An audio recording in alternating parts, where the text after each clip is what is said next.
Olá, sejam todos muito bem-vindos mais uma vez a esse canal. Sou Marcelo Amazonas e você está assistindo ao Ad Libitum, o seu canal musical aqui nesse abismo digital que é a internet.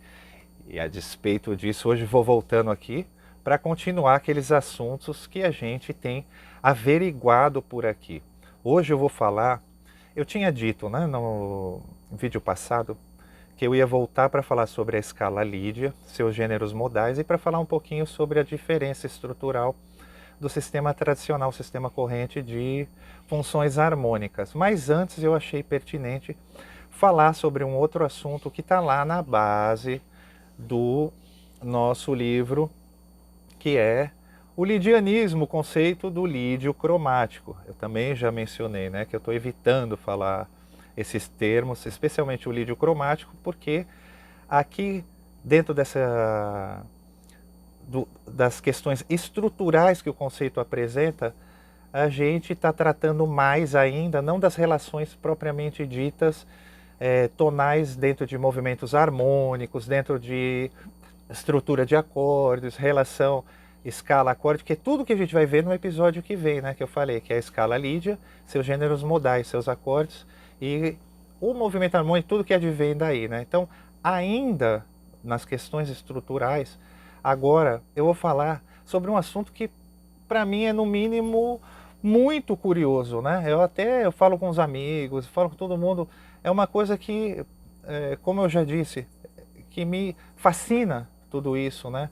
Porque depois de tantos e tantos anos estudando música, eu sou apresentado a essas ideias que são novas, que são frescas e que, como eu já disse, elas ressoam muito em mim, né? Então, eu me sinto tocado e motivado a investigar e a tirar minhas conclusões, né, dentro desses outros paradigmas, né? E o de hoje é forte, hein? Para não me estender muito, já estou vendo ali quase 3 minutos, porque dentro dessa ótica, né, da gravidade tonal, dentro do que nos apresenta esse grande autor que é o George Purcell, eu já falei bastante sobre ele, então, e o seu conceito, ele vem nos mostrar algo que é óbvio, pelo menos para mim, né, mas que nunca foi evidenciado, né, quase como que um sentido que é despertado, né, e que depois já não volta mais para o mesmo lugar, né. Então, para mim, logo lá na fundação teórica, né, desse tratado dele, ele já lança essas explicações do porquê ele não ter a escala jônia, a escala maior, a escala diatônica que a gente chama, como a base. E eu achei isso assim enlouquecedor, que é a escala diatônica, uma mosca que estou na natureza aí, gente, que beleza, né? Ó, cheio de moscas, cheio de tudo, assim sim, dá gosto. E então ele vem nos mostrar uma questão que é central e que é no mínimo curiosa, como eu falei, né, que é a dualidade da escala maior, a escala diatônica, que, como o próprio nome diz, tem duas tônicas, e é isso que a gente vai ver agora. Bom, sem mais delongas, vamos lá, eu vou colocando esse slide aí e nós vamos seguir como ele apresenta. O nosso pianinho está aqui, então nós vamos seguindo conforme ele apresenta lá no livro, e a partir daí eu vou tecendo alguns comentários, tá bom? Então ele apresenta um determinado momento, já logo no começo, os fundamentos estruturais da escala maior, a nossa escala diatônica. E o que ele diz? Ele diz que a escala maior diatônica, ela inverte, ela é uma escala que inverte a ordem na qual os intervalos se apresentam na série harmônica. Você veja, ali embaixo a gente tem a nossa série harmônica, um trechinho, né, das parciais de baixo, as principais. Nela a gente tem a oitava, aí a gente vai ter uma quinta justa e uma quarta. Então o som, conforme eu falei lá no nosso episódio anterior, né, o som ele se desdobra, e como um primeiro desdobramento com viés de tônica, né, um primeiro intervalo melódico, nós temos a quinta e depois a quarta. Isso implica nessas forças que a gente falou, nas ordens tonais. A quinta é o primeiro intervalo que já se reporta à tônica. É o primeiro intervalo que confirma a autoridade de tônica né, da nota. Então, no intervalo de quinta, sempre a nota que está embaixo, foi o que a gente viu no episódio anterior, é a nota que é percebida como tônica no intervalo de quinta. E no intervalo de quarta, quando a gente continua o desdobramento da cerimônia, é a nota de cima que é percebida como tônica. Se eu toco esse, a gente tem aqui essa percepção. A escala maior, ela inverte isso nos seus tetracordes de base. Então você vê que fica uma força no ar, por assim dizer. Isso é fruto dessa inversão, porque há essa ressonância natural. Nosso ouvido, quando eu faço esse tetracorde e esse, olha, aqui eu estou tendo uma quinta, Fá, Dó. E isso é percebido, essa nota então de baixo, como a gente já viu, é percebida como a tônica. Então isso gera uma força oposta. Eu vou continuar, depois eu continuo os comentários. Então ele diz aqui que essa predominância, vamos dizer assim, não é predominância a palavra, que a tradução é essa supremacia da escala, dessa posição da escala maior, ela ter alcançado, né, essa posição de escala seminal, ou seja, é a partir dela, né, e que foi se desenvolvendo a teoria tradicional, ou seja, ela é a semente, né, a escala seminal.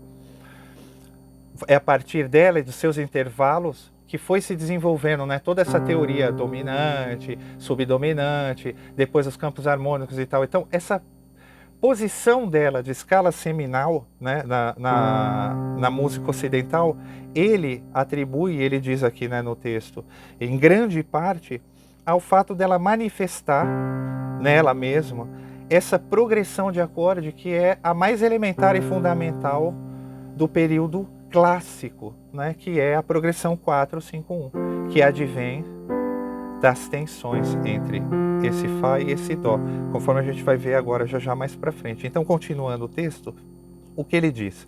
Que a escala maior é de fato, verdadeiramente, uma escala de duas tônicas, né, no sentido de que di, esse prefixo em latim, quer dizer dois, né? Então, quando você olha, e é bom não confundir uma coisa também, é esse comentário que eu queria fazer, que é diatonicismo, que tem a ver com o grego.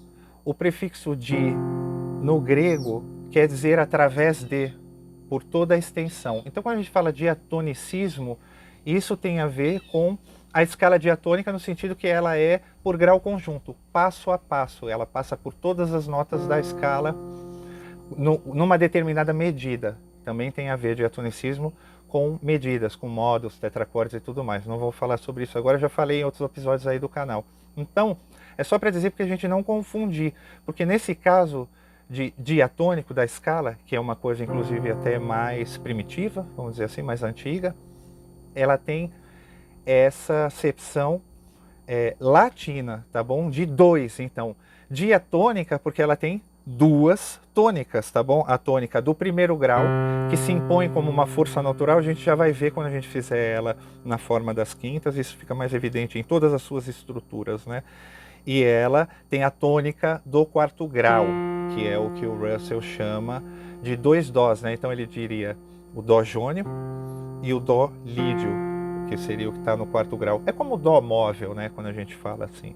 Mas enfim, essas duas forças opostas. Então ele continua dizendo, depois aí do textinho em vermelho, a tensão entre essas duas notas que é responsável pelas qualidades básicas da escala maior, que são, e aí ele diz, a dualidade entre essas duas tônicas e esse sentimento apelativo, sabe, de estar sempre numa batalha, estar sempre buscando por uma resolução. Então ela está de um estado não final, por assim dizer, não completo, que quer descansar. E quando ela faz isso, e aí a gente já vai ver já, a gente está falando agora dessa outra instância que é a linearidade, tá bom? A horizontalidade. Então quando a gente fala de escala, a gente está falando de uma força horizontal, nota por nota. E o desdobramento disso dentro de uma linha de tempo. Quando eu falo um acorde, é como se eu estivesse tirando uma foto dessa linha do tempo, né? Esse acorde, ele representa essa força, ele também é uma gravidade tonal, mas ele está em pé, então ele é vertical. E agora nós estamos falando de horizontalidade. Então quando eu toco uma melodia, ela tem uma força que puxa. A gente já vai falar sobre isso. Então é isso, a dualidade entre as duas e esse sentimento de que quer resolver o tempo todo, né? Ou na sua tônica, primariamente, ou no sexto grau, né? Que é a tonalidade relativa, né? Que o Russell chama dentro do seu conceito de estação tônica. São aqueles lugares dentro do discurso onde onde há uma pausa, há uma cadência, por assim dizer, e onde o discurso musical começa ou recomeça, uma frase termina. Então, assim, dentro dessa linha do tempo, quando a gente está fazendo uma melodia, sempre há esse repouso na estação tônica. Vamos continuar. Então, continuando o texto, o que ele fala? Ele diz que a tensão entre essas duas notas, que é responsável por esse estado de dualidade, ela é evidenciada nessas estruturas a seguir, né? Que são estruturas abertas, permanentes. Então, ele fala, isso é muito interessante, gente, porque agora a gente está lidando com essas outras instâncias, não está lidando a música de forma chapada, por assim dizer, em 2D, está lidando em 3, 4D. Então, porque ele fala dessa força horizontal, da vertical, e depois ele fala da supravertical, que é você poder estar junto com o todo, mas, por assim dizer, dentro de uma instância que é quando o cromatismo total ele está acontecendo. Então você contextualiza toda aquela coisa em uma coisa só, geral, por assim dizer, né, que é o supravertical. Então isso é muito interessante, ao meu ver, que a gente consegue perceber e atuar com esses diferentes elementos para criar as texturas e os discursos e as formas e o que a gente quiser musicalmente, né? Livre de ter que apelar para as regras e tudo mais. Já falei sobre isso, não vou ficar falando sobre isso nesse episódio, né? Mas eu acho que é algo por si só já mais limitante. Então vamos lá. Ele continua dizendo, né, que essas estruturas então evidenciam. Não, vamos lá, eu vou fazer a escala maior, veja bem. Em quintas, que é o que a gente faz com a escala lídia. Mi, Si, eu tenho um Fá. Então o que ele mostra? Que a escala maior, ela já é limitada nela mesma, pela estrutura dela. Ela não permite essa sequência de quintas, né? E o que isso nos mostra? Um estado de tensão. Então, harmonia quer dizer ressonância, você não pode ter uma força contra. Então, só para a gente ter uma comparação, eu não vou entrar no porquê, isso a gente vai falar no episódio que vem, mas em comparação à estrutura da escala lídia, quando a gente monta ela em quintas, ela é uma sucessão de 6 quintas justas. Ré, Lá, Mi, Si. E todas essas notas, eu vou pôr o gráfico aí só para você lembrar, elas estão dentro de um núcleo de uma consonância. Ou seja, eu posso montá-las agora dentro de outras configurações, por exemplo, do Sol, ao invés de subir, eu vou montar por movimento, por grau conjunto agora. Ré, Lá, Mi, Si, Fá, tá? Só para ficar pertinho. A ordem primária da escala, ela tem origem nas quintas. Lá, Mi, Si. Mas agora eu posso montar do jeito que eu quiser. Eu posso fazer ela terciária. Certo? Ou eu posso montar ela da forma que eu quiser, na verdade, né? Em quartas, em quintas. Mas tudo que eu toco aqui, você viu, as quintas justas, elas têm essa sonoridade livre de tensão. Aqui não há nenhuma nota que causa uma desestabilidade na tônica. Ou seja, eu não tenho ninguém competindo. Tá todo mundo, tá vendo aí dentro dos círculos, você tá vendo Dó, Sol, Ré, Lá, Mi. Toda essa escala, ela é, como eu vou dizer, não é flutuante, ela é sem tensão. Isso. Então, ela existe nesse estado sem tendência. a escala natural maior, eu vou fazer a mesma montagem. Vou colocar aqui em cima para evidenciar. Ela tem uma nota que camufla a sonoridade e que briga quando eu faço todas essas quintas lídio. Eu tenho até a minha sétima ordem tonal, como você está vendo aí. Todo mundo jogando para o Dó. Quando eu faço isso no jônio, por exemplo, essa mesma, esse Fá representa, você está vendo aí, a 11ª ordem tonal, que é a quarta justa. E essa já é uma nota, por estar tão afastada, que já tem a sua própria autoridade tonal expressa com força. Então ela briga com a própria tônica que está embaixo e que gera. Você vê que todas as outras notas se conformam, entre aspas, estão nas ressonâncias desse Dó de baixo. Então você continua ouvindo Dó, todo mundo é Dó. Mas quando você faz isso aqui, já tem um problema. Tanto que a teoria tradicional diz que você, quando toca o jônio, deve evitar a quarta justa. É a tal da void note. Quando você for fazer um acorde, você não põe ela, ou você para, ou só põe por razões específicas, porque ela representa um antagonismo. Ela por ela mesma, quer ser a tônica. Agora, como um último exemplo disso, se eu pego... Então, o que ele diz dessa... Eu acabei de ler aqui, né?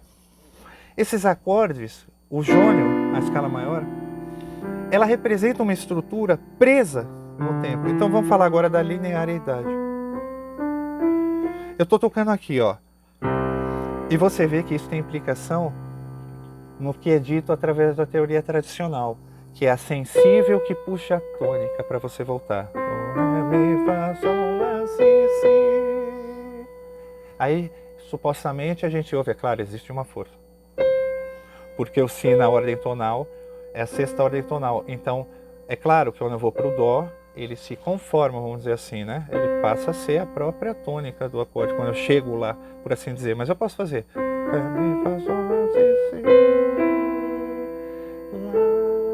Também descansei, porque o Lá dentro das ordens tonais, como você está vendo aí, ele também é a sexta está mais próxima em ordem tonal da 7ª, então eu tenho o mesmo sentimento de descanso, mais suave do que o outro.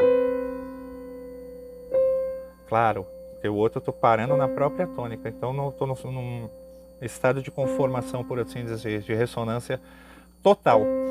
Mas eu falei isso por quê? Porque o que é responsável então pelo... Opa, toquei no microfone.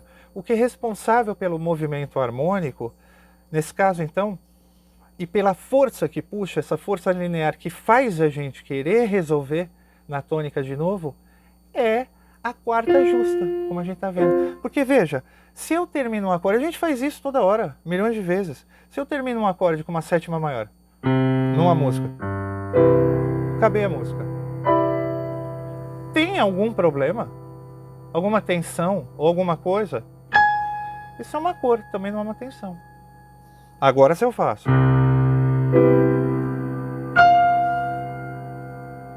Também pode ser contextualizado como uma cor, é óbvio. Mas dentro da linearidade, quando eu toco isso aqui, ó,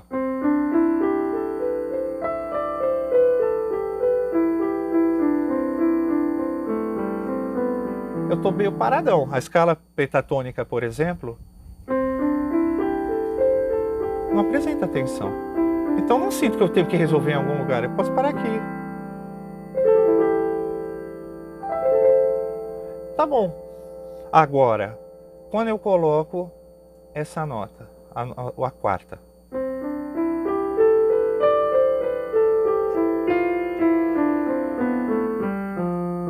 o jeito que eu chego depois, na estação tônica, é muito mais acentuado.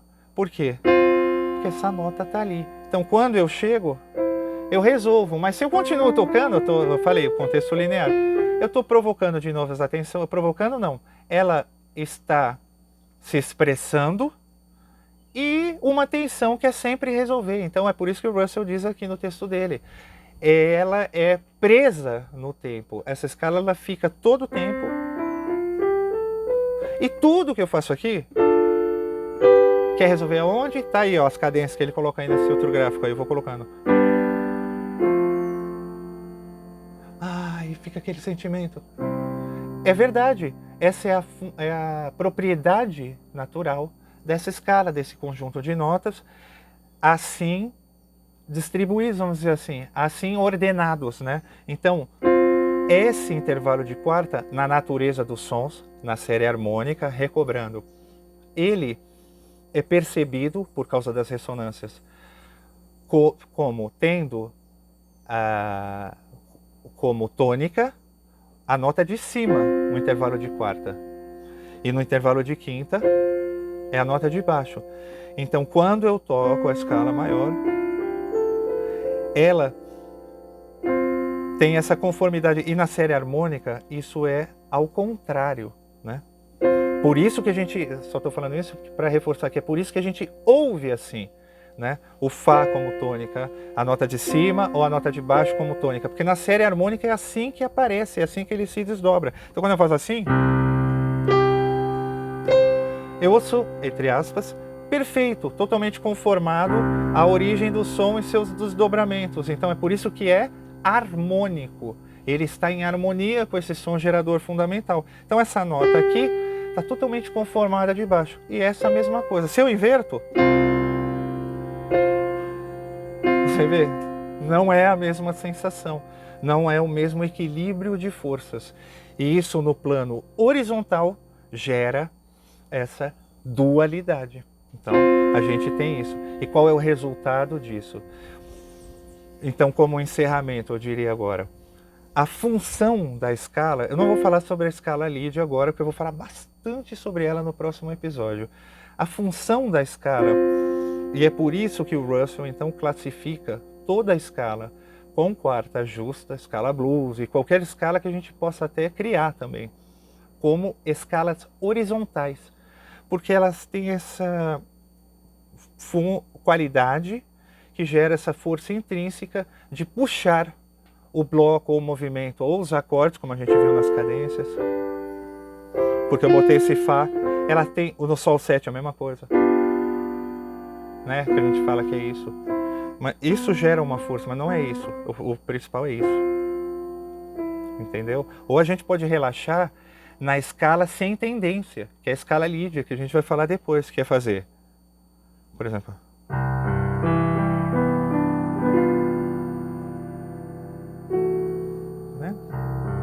eu também relaxo aqui. A escala Lied é a mesma coisa, eu posso parar em qualquer nota. Quer ver?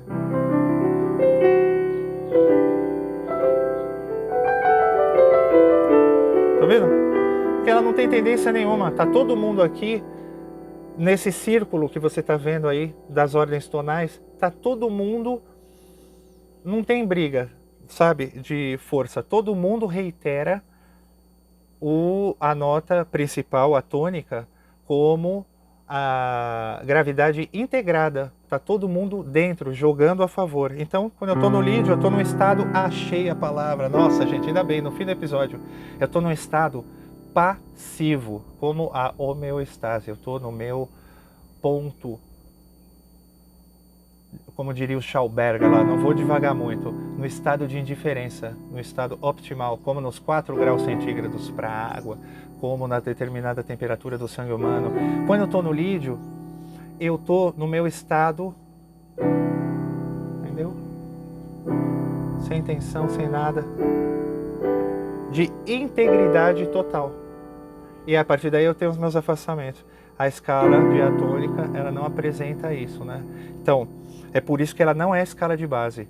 E é por isso que depois ela apresenta uma série de questões em relação a acorde, escala do acorde, tem que evitar nota, buscar em outros centros. Bom, aí já é um outro assunto. Então, voltando para cá, é isso que a gente tem para apresentar por hoje, gente. Então é isso. Então, o que a gente viu aqui, mais uma vez, no final?